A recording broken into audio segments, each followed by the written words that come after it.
Good morning. My name is Angelina Carleton. I'm the founder of a boutique advisory and coaching firm based in Beverly Hills. And I would like to welcome Miss Anne Liebgott this morning to a wonderful conversation about her business. She is a multinational from Switzerland, running the unique award-winning platform AW Switzerland, a directory of Swiss wealth management services specifically for U.S. citizens, U.S. residents, and U.S. expats. She'll speak a bit about her journey today. Welcome, Anne. Thank you very much for having me. And I think it's fantastic that here I'm like, it's past 6 p.m. over here in one of my homes on the island of Mallorca, and you're sitting in California and it's early morning. Yes, it's exciting. I love the background and I love that you're outside as spring is coming. Thank you. Yes, we have early summer here. It's beautiful. I think people are going to love going outside and getting some fresh air. Oh, of course, definitely. So, would you speak a little about your background, as well as your work and any languages you can speak, just to break the ice for somebody that might be watching for the first time? Okay. Well, I was born in Vancouver, Canada. My parents were originally from Denmark. I grew up in Canada, in the US, and in Switzerland. Also became a Swiss citizen.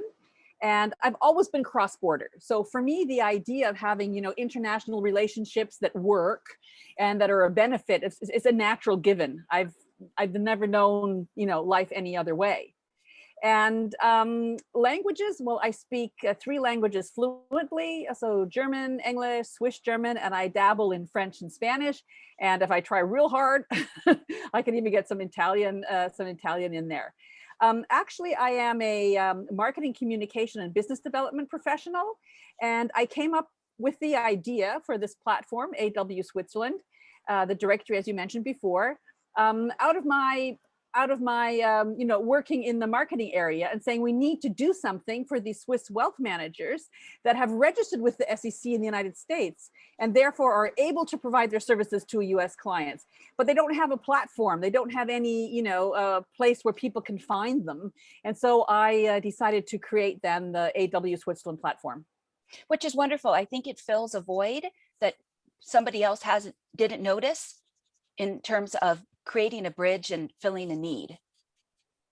Exactly. Well, the funny thing is, when I started this project, it was basically like a little hobby thing on the side, I thought. But the Wall Street Journal picked up on it immediately. And then it just went like boom overnight.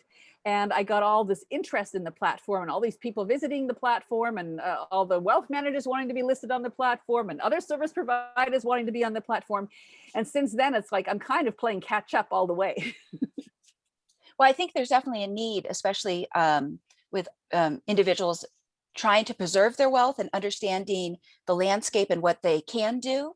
And I think the education is incredibly valuable, especially when new doors are opened with new relationships and different people bring knowledge to help their journey moving forward. So that's wonderful.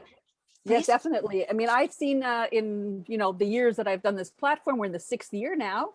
There have been so many questions and so many people who said, I didn't even know this was possible. How can I do this? Isn't it complicated? It must be very difficult. Is it even legal? Can I do it? And of course it is. And anyone can do it. You can even do it from the comfort of your home. You don't have to travel to Switzerland to open up a bank account. And you don't have to travel to Switzerland to engage a Swiss wealth manager to help with your, the international diversification of your assets, which in this day and age, like we talked about it before a bit. Why keep every single dollar that you own in the United States and in the United States banking system? Why not diversify also jurisdictionally? And some people call it these days, because of the pandemania, they call it the plan B. But it doesn't have to be a plan B per se. It's just a prudent strategy to hold some assets outside of the US. And Switzerland is like, predestined to do that because it's the global leader in private cross-border wealth management. Which is wonderful. Yes. Yeah, which Switzerland is definitely worth taking a closer look at. Yes.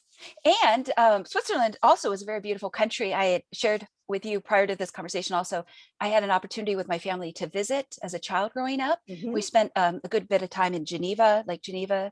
And what a wonderful country it is, what wonderful people. It was just a very rich experience. So if somebody can travel to Switzerland, I highly recommend it. And obviously if they can't, then this is a good starting point. Yeah. Well, the thing is, Switzerland has 4 different national languages, and basically 3 completely different cultures. We have the French-speaking part of Switzerland, and they're quite like the French. We have the German-speaking part of Switzerland, and they're just very Swiss. They're not like the Germans at all. And then you have the Italian-speaking part of Switzerland, which is also very beautiful, a little bit more of the Mediterranean flair. Of course, we don't have any sea or ocean, but we have some wonderful lakes. Good, good. So I could joke with you, bonjour, comment ça va, right? Okay. Muy bien. Okay, so thank you for sharing a bit about your product offering, and absolutely it builds a bridge between U.S. investors seeking to diversify their assets. And I think what you spoke to a moment ago about a plan B is incredibly important. One of the things we had also talked about before the Zoom began recording was back in 2013, a lady had set up some foreign trusts for myself and my immediate family. And it's just the knowledge is invaluable when people know that there are other options available to them for the protection of their assets and so forth, that there isn't just one way. And I think it also decreases the fear that people can feel at this time. Well, the world is becoming more and more volatile. I mean, we can see with, war threats and, political unrest around the world. And the pandemania didn't help anything either in that direction and so on. And Switzerland has been named the most resilient country in the world to be able to handle the aftermath of the pandemic, because, we never had a lot of debt and things like that. So the wind's coming up, huh? It's wonderful. It's pure and real. Yeah. And so Switzerland is just this, long-term economic and political stability. And, these are reasons that have been in place for basically hundreds of years. Right. And nothing's going to change that very, very quickly. Yeah. And not being part of the European Union makes us independent. And not just that, but in Switzerland, you also have neutrality. You're a neutral country. So you're not involved in wars and in skirmishes and things like that. So Switzerland has a lot of things going for it for long-term stability, but that doesn't mean you don't have any growth strategies coming out of Switzerland. Of course you do, especially when you're talking about, international and global diversification. Most of the Swiss SEC wealth managers, they don't just diversify into Swiss equities or something like that. It's an international outlook because that's how they were brought up. That's what they learned. That's what they are experienced in. So they do have a different perspective than most likely a US, let's say, advisor who is, of course, naturally more US centric. Sure. Well, again, I just would like to emphasize how important education and knowledge is. And people can understand that they have options. And it's interesting also when I think about how like even the luxury markets and how affluence is changing. There's a number of individuals that are coming into wealth right now, whether it's due to their family and a succession, or it's within the technology industry. There's a group of individuals that are finding themselves having to make new choices that perhaps their parents cannot guide them, or someone within their family, and they need to find the mentors and the guidance. Well, they say the millennial generation, which of course stands to inherit about $30 trillion in the next several years and so on, they tend to be more globally minded to begin with. They want to travel, they want to live in different countries. They don't find that strange to, spend some years abroad there, and there. And of course, these millennial investors, they are more open to holding assets abroad simply just because of the availability of them. When they're traveling in Europe or living in Europe, they don't want to have to deal with, an American bank who doesn't know how to make a foreign currency transfer, right? Just for example. So there's a lot of reasons that there's reasons for wealth preservation, there's reasons for growth, there's reasons for convenience. There's all kinds of reasons why investors of all ages like to hold some of their assets in Switzerland. And yes, and especially with the younger generation, millennials and Generation Z, and those that are coming into money, it is interesting. They can sometimes have a lack of patience, but on the other hand, they are very open-minded and they want to think outside of the box. Yes. Okay. Well, I think not just that. I think, Google makes it easy. You can, do so much research on your own. That's where Mhm. the platform AW Switzerland comes in. They can go in and they can take a look at the various wealth managers that work with American clients, and they can, check out their credentials and take a look at their website and look at their style and stuff like that before they decide to get in contact with one of them Mhm. or any of them, and to find the perfect fit, so to speak.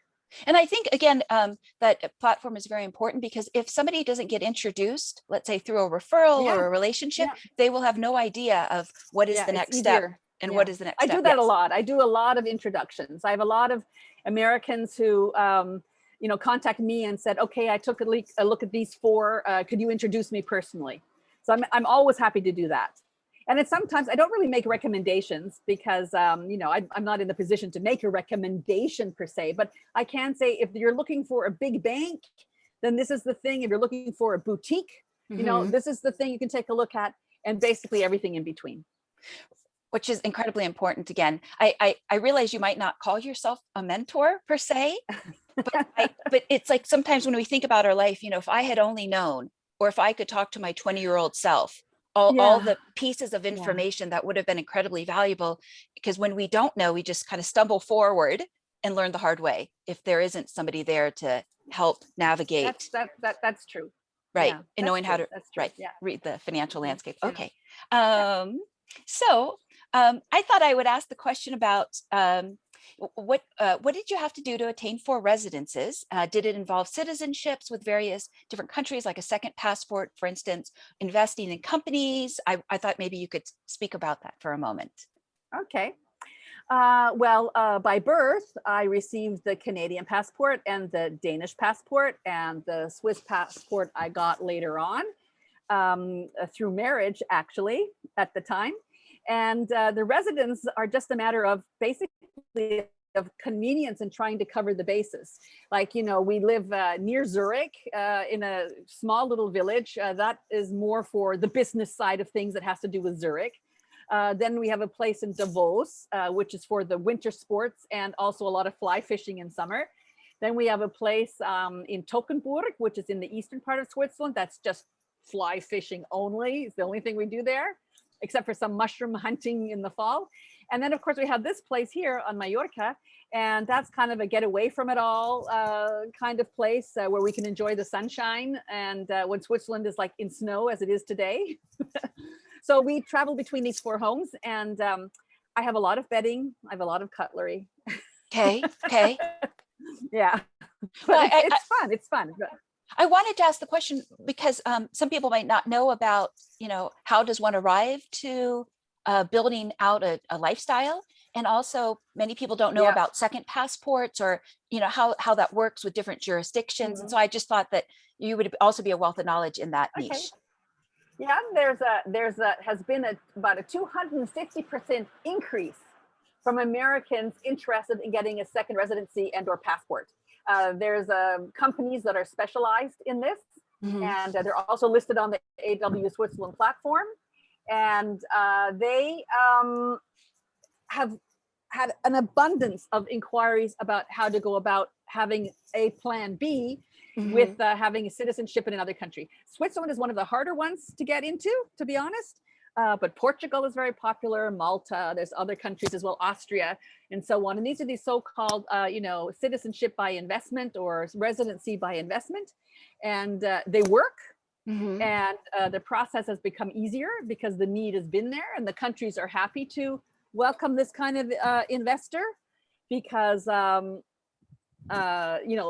because of the pandemic as well. They're also happy to have the income that's coming into the country. So it's It's a not that win-win. difficult to do. Yeah, it definitely is a win-win. And the thing is that you don't have to be afraid to go to another country. I have a friend of mine in the US. She's never been outside of the US. And she said, Yes. I'm afraid to go because, it's another language, and, oh, I don't know, and how would I feel, and so on like that. Right. But you don't need to be afraid. First of all, everybody more or less speaks English. And secondly, you have all the support and all the help in the world to be able to feel at home. Right. Well, it is wonderful. I grew up traveling, and I can say, on one hand, it is wonderful to get a worldly global education with different Hmm. cultures and different foods and different languages. I think it enriches the what I call the human experience. And Definitely. and I can also understand why some Americans could become afraid because They don't it's need out to be. right. They don't need to be. Yeah. No, Yeah. they don't. Okay. So why did creating the AW platform matter to you? Well, it mattered to me because I had a mandate actually from a Swiss insurance broker at one point in time, and to handle their U.S. inquiries. He was doing quite a lot of marketing stuff in the U.S. and was getting all these inquiries, and so he asked me if I would step in to handle them for him, and I said, yeah, okay. And during that time, I spoke with literally about 200 Americans who were interested in getting established in Switzerland, not necessarily, with the insurance solution, but they wanted to. They just didn't know how to get started. They didn't Hmm. know where to go. They didn't know where to begin. They didn't know who to talk to. So after that, I decided I'm going to write a book on the subject because I've written books before. And then, of course, I thought, hey, hello, it's not the day and age for books necessarily. You have to make a platform. And so Americans Welcome, which is the AW from Switzerland. It's Americans Welcome Switzerland. AW Switzerland was born, and it's Hmm. just been growing. It's just been growing ever since, and it's really nice because it's a platform. There's no sign in. You don't have to give your name and email address or anything like that. You can just visit the various Swiss SEC registered investment advisors. If you send a request for information, it goes directly to them. It's like there's no filter involved in that, and so on. So it's like the easiest and most discreet way Right. to be able to get in contact with somebody who can help you.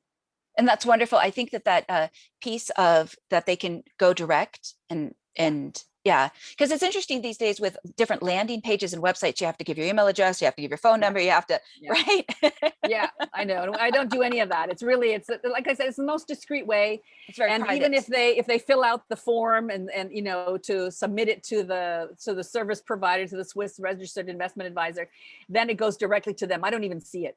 Hmm. Yeah. Wonderful, wonderful. Okay, is AW Switzerland a full-time business, and or what else do you do? Aha. No, it's not a full-time business. It was never intended as one. Funnily enough, of course, it does increase and it does take up more and more of my time, but Hmm. it's not what I would consider a full-time business. Like I mentioned at the beginning, I come from marketing, communication, business development. And so I do have some mandates from companies that are listed on the platform. Also with companies from, friends that I have that I've been working with for years and so on. I don't do any client acquisition. I simply don't have the time, Okay. and so on. And I'm kind of choosy and picky with who I work with and how we do things. But that's basically has been my mainstay. Right now, I am starting to set up new projects. So one of them is a children's book that I want to do. And I have to just carve out the time for that, which I shall do this year, considering that it's only April. So I still have that many more months to get started. And yeah, and you asked me if I was like semi-retired. Well, I'm kind of like semi-retired. And I do spend a lot of time, like I mentioned before, fly fishing, and I do spend a lot of time golfing. And in the winter, I do spend time snowboarding. So it's not like I'm a workaholic working 250%. Right, right. Yeah. Well, the balance is good. The balance is good. And I think that also gives us a feel as to, kind of what you're all about, so that when somebody can reach out, they don't have to feel like it's reaching out like to a stranger or like it's a cold call. They, have a face and a story behind the Oh, of platform. course. Of course. Yes. I mean, even in our day and age, and even with Zoom and everything like that, I mean, it's still the personal contact, the personal, feeling of being comfortable, Right. and The having a certain, let's connection. say, amount of trust and the connection and so on. That's Right. invaluable. That It won't is. be replaced by anything. Absolutely. And I think that, yeah, I think that that is incredibly important today because people are searching for stability and a foundation and the question of, can I trust you?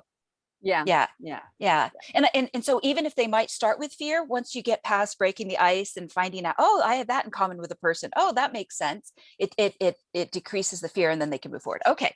So, Well, what I've seen here, well, not here, this is Spain, but in Switzerland, is that people feel very comfortable when they're talking with somebody who speaks actually perfect American English. And even though it doesn't make a big deal, because all of these Swiss guys, they all speak very excellent English, mhm. but still at the beginning, they feel more comfortable when it's somebody that doesn't necessarily have an accent and things like that. And then they can move on from there and get used to the whole thing of having assets abroad, and how easy it is to get in contact with these people, and basically they're available 24/7, even despite the time differences and things like that. So it's not much different than opening up an account in the US or holding funds in the US, except that you're globally diversified, and that's quite smart these days. It's very smart. And it's interesting also how often Europeans can speak multiple languages. Oh yeah, well, like I said, Switzerland has 4 national languages, and you Mhm. usually speak at least 2 of them, if Right. not more. So, what would you like others to know about Switzerland's history as well as the benefits of investing there? And I know Switzerland has a rich history and you've kind of lightly touched upon it. Yeah. I think what's important these days is, like I mentioned, Switzerland's resilience. So Switzerland is not and the Swiss banks are not having any problems whatsoever. Okay, they're coming out of this whole affair unscathed. So that's just a good feeling, a good basis to hold some assets in Switzerland. Switzerland also is very private. Mhm. We have a lot of discretion. That doesn't mean that this old-fashioned bank secrecy that we know from the movies and so on, that doesn't exist. But you have a lot of discretion going on. I mean, privacy is an ingrained trait of the Swiss. So, people are not going to be talking about, oh, we have an account with this person, that person, and so on. And it's still punishable by law Mhm. if a bank employee would divulge any information about any client. So you have a lot of discretion, even in our more transparent world. You have a lot of discretion here, and Which is, Swiss are actually. Go ahead. I was just going to say, which is just incredibly important to affluent individuals, Yes, the privacy and the discretion. yes, of course. Yes. And Switzerland just has this, holistic view of wealth management. And I mean, Switzerland is one of the richest countries. Has the most wealthy people, or a lot of wealthy people living here, Mhm. and a lot of people with the more complex, intricate, family situations that need to deal with. And Mhm. the Swiss wealth managers are actually in tune to that, because they've been working with that throughout their whole career. They understand those complexities. Yes. Yes. Wonderful. So it sounds to me like the benefits of investing in Switzerland is that some of the best professionals are there to help diversify an individual or a family's wealth so that Hmm. they don't have all of their eggs in one basket. And it also Exactly. opens up a new world of investment opportunities that US advisors might not know about um, in being able to grow their wealth as well as to preserve it. Well, that's where I think you mentioned education before. I think that the American advisors do well by their clients to Mhm. learn more about the idea of global diversification, and to learn more about what it means to hold some assets in Switzerland. And that's what the platform AW Switzerland is also for. It's not just for, the direct client, it's also for the advisor to be able to say, I need to feel comfortable. I need to have a network in Switzerland. I want to know who I can work with. U.S. tax advisors that are experienced with clients that have accounts in Switzerland, and so on and so forth. So I think it like you mentioned, it's very educational as well. Well, yeah. Well, I think the education piece is incredibly important. Sometimes when I think about family businesses, one day they can have an amazing product or service, and then the landscape or the industry could change. And then if they don't have other investments to fall back on, it could be very tough. And so we sometimes look at the success stories, but sometimes we don't look at the other stories. Yeah. Yeah, When well, somebody doesn't know how to prepare or they don't know, please go ahead. well, as we know, there's a lot of litigation in the U.S.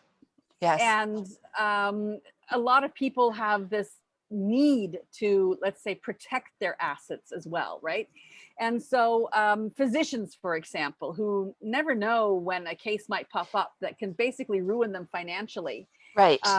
Exactly. So they will hold some funds in Switzerland that if, all hell breaks loose in the US, they still have something to fall back on. Which is so important again, because we never know when that day is going to come, and we can think that we're immune, Yes. Yeah. But Let's hope so. it's very good to prepare early and proactively. Well, exactly. And you're not sacrificing anything by doing so. That's the point. Right. It's not like you're giving up something because you're holding a portion of your assets in Switzerland. Actually, you're gaining something. You're not giving up anything. So, and it's easy to do. Like I mentioned before, you can do it from the comfort of your home. So why, be hesitant about doing so? It's Yeah. better just to get started and do it. I think one of the things that people have learned in the past year is how quick change can come, and also how much of a lack of control we can have in a moment's notice. I think Yeah. it's been very humbling, not just to Americans, obviously, but to people all around the world. But I think that it came as a shocker to Americans, because sometimes Americans, yeah, the great beacon of hope of this country, I think that it's definitely been shaken the past 12 months. Yeah. Okay. So Switzerland was founded in 1291. So definitely a long history of stability and certainty. Okay, wonderful. What have you seen out there with your connections regarding legacies that others would like to leave behind? And I wondered if you might have any stories, obviously discreetly, of individuals Mhm. or families you might know of. Okay, I think probably also coming out of the pandemic, and maybe starting even beforehand. Like I said, legacy is a big word, and you can do a lot of things. And Mhm. I'm trying to like narrow it down to, let's say, the family and the family values and things like that, right? And I think this whole idea of this sustainable investing and taking care of the world, and making it a great place for the next generation to be in, and all this kind of stuff that has gained in importance. And it's not just the teenagers now, that are saying, oh, we have to do something to save the world, if you want to call it that. But Right. at least to get some kind of more awareness in your everyday life. Hmm. Like, how are we going to buy things? How are we going to use things? How are we going to be consumers? And Right. so on like that. And so I think if you can support those causes, and if you can live by them and pass that living by them on to the next generation, I think that's a great legacy that you can have in your everyday life. And you don't have to be Bill Gates to be able to do this. You can be any family anywhere. And you can teach your children not to litter, not to throw their plastic into the sea, and all Right. this kind of stuff. You know what I mean? So I think there's a lot of families there now that are saying, we can step back from exaggerated luxury, Hmm. perhaps, Hmm. and pay more respect to the world that we're living in. Which is very important. And it's interesting how much ESG, which is, I think, environmental, social, and governance, that's what the Hmm. ESG stands for, how much more awareness people are, especially the younger generation, but I think all Yeah, generations, but yeah. I especially think the, all generations now. Yeah, yeah, definitely, where do our products come from? How are they sourced? How are yeah, we treating the people that are in that, the yeah. production and the process? Um, and I think, especially with luxury brands, they've become much more in tune to the fact Hmm. that their customers care. Yeah. And I think, like I said, it's a mindset.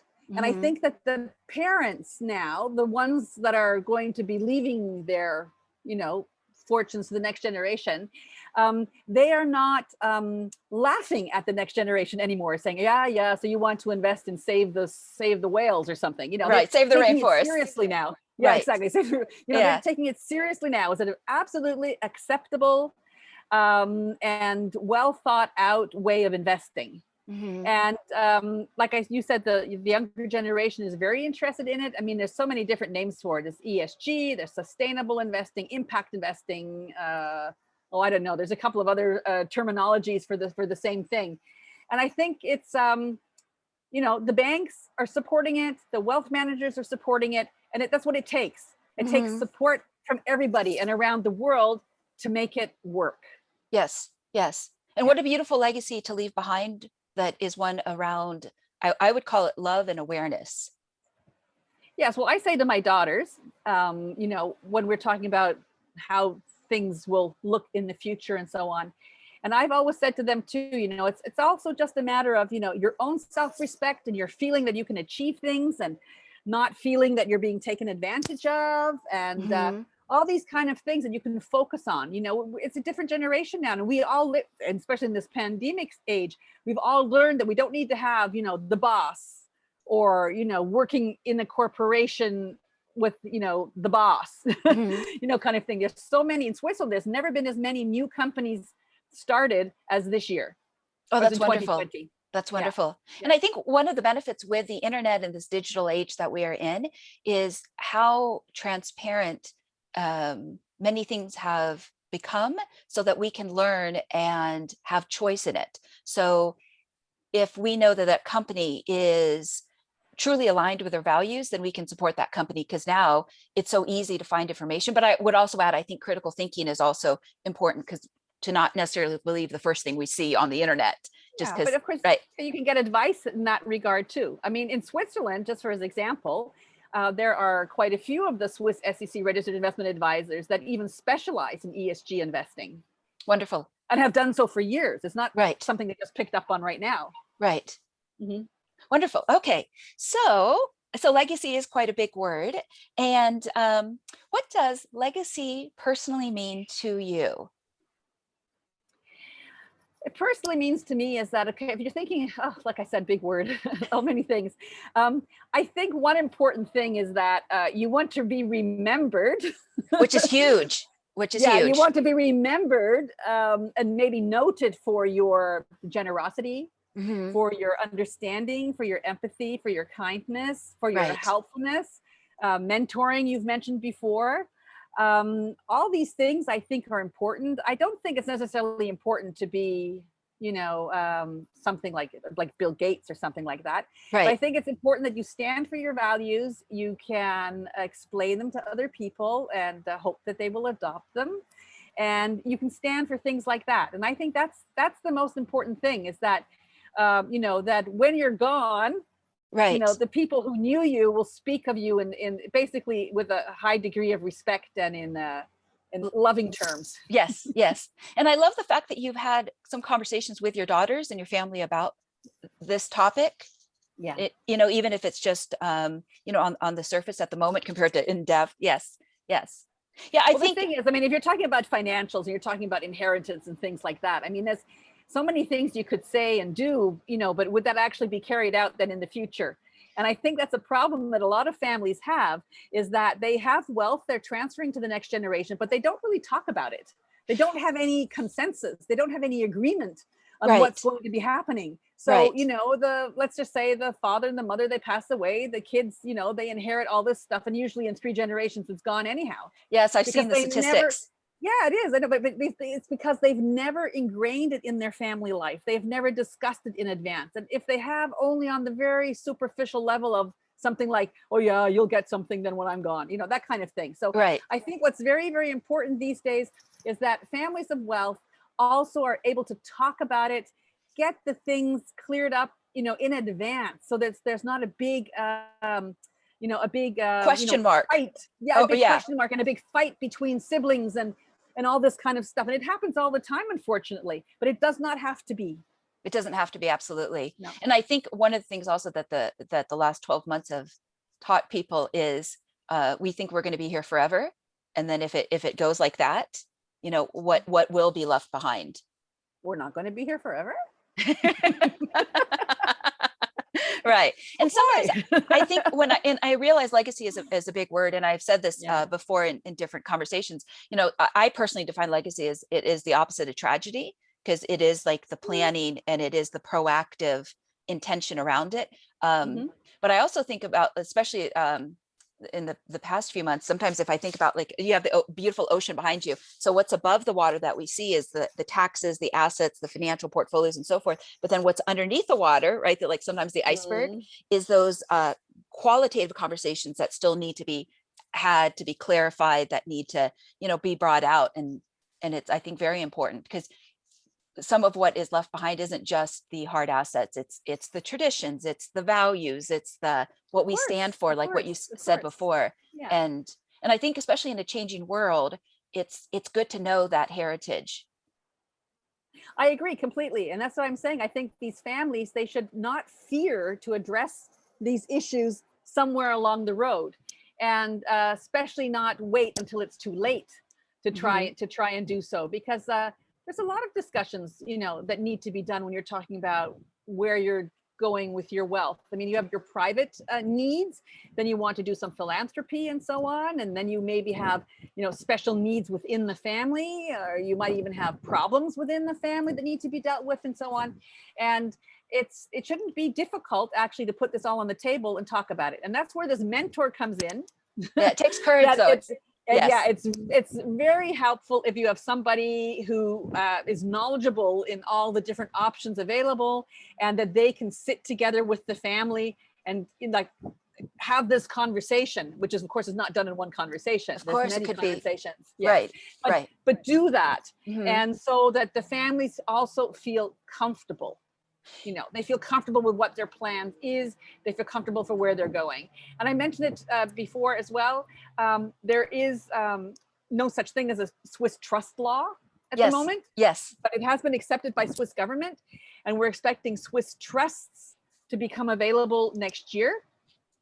So to date, it's only been possible to have a Swiss trustee for a trust in any jurisdiction. But as of next year, we'll have Swiss trusts. And that's just another layer of protection. Another layer, you mentioned yourself that you also had some trusts set up and so on. Foreign but trusts. This can also be handled in Switzerland as of next year. So that makes it a very, compact situation, which is held in the biggest discretion. And it makes it easy to maintain. Which is really important.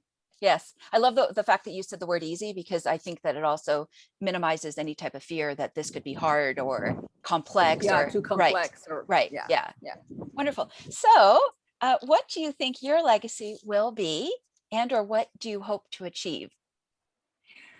Well, I'm not finished yet. I'm just getting warmed up. Good. Okay.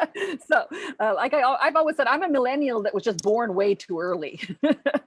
So I have all these plans and projects and things that I want to do and will do, and I probably won't, live long enough to be able to achieve them all. But that doesn't matter. It'll be fun. I think that the rest of the path will be fun. I think my legacy will be that in some way or form, I've been able to help people that are less fortunate than I am. And not just help them in the sense of, giving them money for food, but helping them master a particular situation to get them on a better track, to get them in a better life. And of course, you can make donations to, this charity and that charity and so on. I do as well, but I really enjoy the hands-on situation where you take somebody, it can be in Switzerland, I've done this before, a young person who couldn't find, the right route for their, ongoing education and so on, and help them to get, on track and have that situation stabilized. And I think if everybody would do that, if everybody would just do some kind of hands-on, helpfulness, I think that's a good thing to be remembered for. It's a beautiful thing to be remembered for. And I've heard the metaphor that kindness can be compared to like the Velcro of the universe, especially with how interconnected the world is today. Sometimes we think we are separated, right? The 7 degrees of separation. And then we sometimes can find out it's, much more interconnected. So when we do good, there is a ripple effect of the good I think we need to step out of our comfort zone and sometimes address issues that we didn't even realize existed. You know what I mean? Because we live rather privileged, and so you're not face to face with unpleasantries, in your everyday life, hardships and so on. Yeah, but you can step out of that comfort zone, and even if you only help 1 or 2 or 3 or 4 or 5 individuals, that's fine. They will remember that. Yes, they will remember that. Yeah. Right. Yeah. So I think when you reference Bill Gates before, it doesn't have to be extreme. It doesn't have to be monumental or huge, or it can just be, right where you are at. And exactly. I believe in that very much, because the other things of, I want to save the world. Wonderful. That's more difficult. And if you can save, you want to call it that, a few individuals and help them get started, or help them get on the right track, or get back on track. I think that is very important.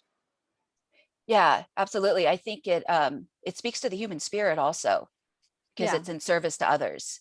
And everyone can do that. That's just the thing. You know, you don't, like I said, you Right. don't need to be Bill Gates to do that. You can just Right. do it. Right. So do it. So one can step outside of their comfort zone or their bubble per se, and Yeah. extend a helping hand, Yeah. and not be in judgment like, oh, that person is different from me, or that person is, right, fill in the blank. And then, it's so easy to place a label compared to extending a hand Yeah. and saying, But of course, not everybody can do everything for everybody. You know, you Mhm. have your own, maybe even personal limits of, what you can do and how you can do it. But you can find, most likely without, going way out there, you can find people who need help. And I had a family friend, and they had a son, and the son was having a hard time deciding on what he was going to do with his further education and what route to take and how to do it. And being a teenager, he was also a little bit rebellious, and he ah, didn't really, he could not discuss this with his family. probably because It they had didn't work. expectations. Yeah, and it just didn't, total disagreement and so on. So Ah, I stepped in and said, come on, let's just take a look at this. Let's call it scientifically. We'll take a look at this and so on. And he got on track, and he did his final education, and he's great. He's doing great. And that's the good feeling. And he's also grateful for this at that time. yeah, it's amazing what a simple conversation can do. Yeah. Just to help, sometimes I refer to it as like a locker room conversation, because you step away from the field and you go in the locker room and you hash it out and you come up with the plan, and it's like a neutral zone. Yeah. Yeah. And Yeah. then that individual can go back out into the world and feel like everything is in alignment. Their decision is in alignment. They feel right with it. And sometimes Sometimes it, you have, but sometimes you have to take the emotions out of a conversation. oh, yes, yes, yes. Which families often can't, but you can take the emotions out of a conversation. You look at things rationally, and you can lay down the options at the end, choose one. Right. It's actually not that hard. Yes. Well, I think it's wonderful. I think in that moment, you almost stepped in like a coach, because you were outside of the situation. So you didn't have like the emotional triggers, Exactly. and you could just navigate that individual kind of like what I call through the forest. Yeah. And through the trees. So I think these kind of hands-on situations, where you can actually be a benefit in real life right there, right then. Yeah. I think that's a great thing to do. Yeah. Yeah. Yeah. So I just want to echo that I loved how you stepped in without judgment. And I think also with your AW platform, I think that also is a service that is it's a product and a service, obviously, but it's in service to others. So it's also helping them to have the information and the data points at their fingertips to say, okay, well, I've got choices, and now the onus is on me to do the due diligence and to research and to find out what else is out there, who can help me. And I think that choice is incredibly important to any generation, and to any financial level where someone is at, to have those choices at their fingertips, so they don't feel like they're backed into a corner or stuck, or, I just have mutual funds or ETFs and nothing else. Yes. True. The world is much bigger than that. Yes. Yes, definitely. And knowledge is power. Yes. So, knowledge is power. Yeah. Any closing thoughts from the beautiful scenery of Mallorca in closing? Yeah, in closing, I'd really like to say that I hope that your listeners start to feel more comfortable with the idea of maybe holding a portion of their funds in Switzerland. Switzerland is not more than a phone call or a click away. We tend to think that it's like way over there, which it is in a way, but it's just basically around the corner. And I think that first, like you mentioned, you have to do your homework, and then you can make a decision, and then you should feel comfortable with that decision. And it's basically a bit more long-term thinking. It's thinking for the future. It's thinking beyond 1 year or 2 years or 3 years. It's even going into thinking for the next generation and even the generation after that. Right. So I think that's what people have to do. They can't just live for the day. Right. In every aspect of their life. Of course you can, if you're saying, oh, we're going to have a garden party tonight or not. Yeah. But, right. You have to think a little bit ahead and have something there that's very stable and very, secure, so that if something does pop up, like we've had now with the pandemic, and there, other things that can happen, markets can collapse, and they get blindsided. Yes. Yeah. That you say, no matter what happens, I do have my, Swiss nest egg there, ready and waiting for me if and when I need it. Right. In the background. Yeah. Yeah. Brilliant, brilliant. Well, I'm so glad that we could have this conversation today, and you could bring this knowledge forward and speak to it and give it, a face to the name, so that when someone does visit the platform, then they have a reference point that Yes. there is a live human being behind it, and she's walking the talk and she's living it and she understands it, and she can also be a great point person, so that if somebody does have questions, they can say, do I go with choice A or B, or what are your Exactly. thoughts? And I just think it's incredibly important. And it is, I do think the world is, like, we can think, oh, it's across the pond, it's so far away, and yet, with email and technology these days, so much is within our fingertips when we're willing to open up our mind and to learn Of and course. to Yes. grow our knowledge. Yeah. Well, thank you so much for your kind words. Greatly appreciated. And I hope you enjoy the rest of your day. And is it sunny in California? It is. It's finally, I feel like winter is broken, which is wonderful, and Mhm. it's nice to see spring come. It's the air always smells sweeter in spring. It's my favorite Yeah. season, and yeah, I think good things are going to come. I think that the worst is behind us, and I think that people have a new awareness going forward, Mhm. perhaps to be more proactive. And I think Mhm. especially like you had mentioned with second or third homes and so forth, I think that for those countries or states, because I'm in a state Mhm. within America, that I do think that people are considering different options, and also how to best work within the box that they are finding themselves. And also then also thinking about the potential of going forward when this all lifts, how can I best navigate? Mhm. I agree. And like I said, we mentioned it before, don't be fearful of change. And don't be fearful of new environments and new cultures and new languages and so on. It's just a lot of fun. And on that note, I will thank you so much. And how can people find you? What is the best way? If you'd like to, I will also obviously put notes in the video description, but Okay. if you would like to provide a website or. The best way is to visit the platform, of course, and that can be found under americanswelcome.swiss. Okay, And that's the easiest way. Just go on the platform, take a look, visit, browse around. If you have any questions, feel free to send me a message. I'll get it no matter where I am.